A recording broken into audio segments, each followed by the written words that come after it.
Always the fun part, backing in the camper. If you're new to RVing, you'll know this moment is always a team effort. Thankfully, I've got my beautiful wife Danielle as my spotter. It's like a high stakes parking job, but with way more space and, of course, a bit more stress. The camper's got to fit just perfectly. Plus, there's always the chance of a tree or a rock or anything lurking around the corner to throw off your aim. That's why we always recommend getting out and checking before you back in.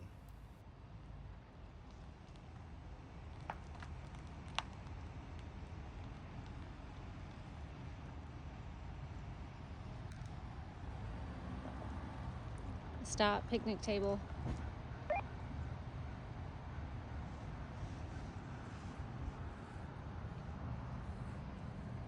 That's it? We're good? All good.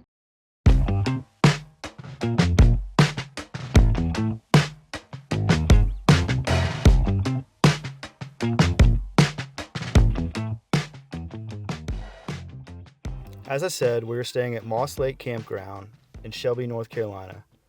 This place is pretty beautiful. We got views of the lake, lots of trees, and a peaceful, kind of secluded vibe. I think all week we've had about 5 other campers in spots. It's honestly pretty good to unwind, and of course, it's only a few minutes away from my office.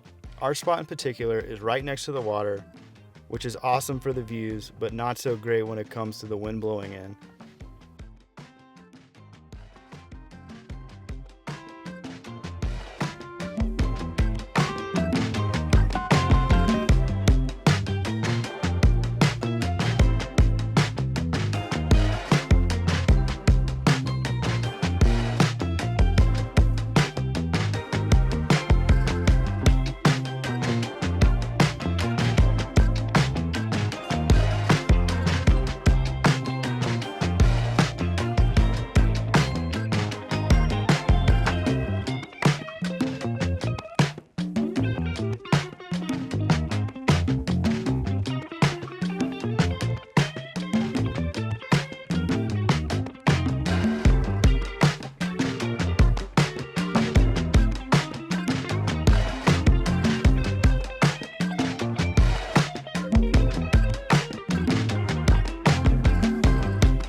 Okay, so for the weather.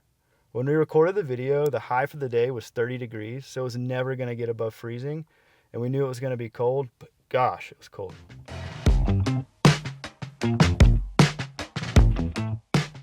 As being newbies to the full-time RV life, we've had to learn a few tricks, and a lot of it's come from YouTube, but this is probably one of the most helpful. One of the things that we've been doing is using our water tank instead of hooking up to the city water connection. With temperatures like these never getting above freezing, it's not unusual for water lines outside to freeze up. So we always make sure to disconnect the hose when we're done using it. It's actually a good habit to get into, especially if you're expecting freezing temperatures, because I can tell you, leaving the hose hooked up in freezing temperatures like in the middle of the night and waking up at 4 a.m. having a panic attack is not a good thing.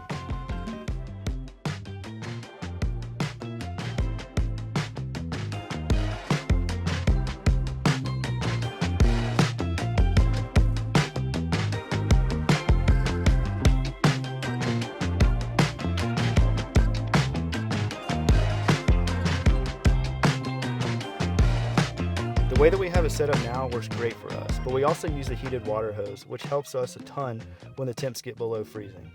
The hose keeps the water flowing without the lines freezing, so we don't have to worry about it in most situations. We learned the hard way that the heated water hose does its job, but it doesn't protect the main water connection. And that's exactly what happened to us. We discovered that the city water connection outside had frozen solid. It wasn't a huge issue, but definitely a reminder that you can take any part of your setup for granted in weather like this.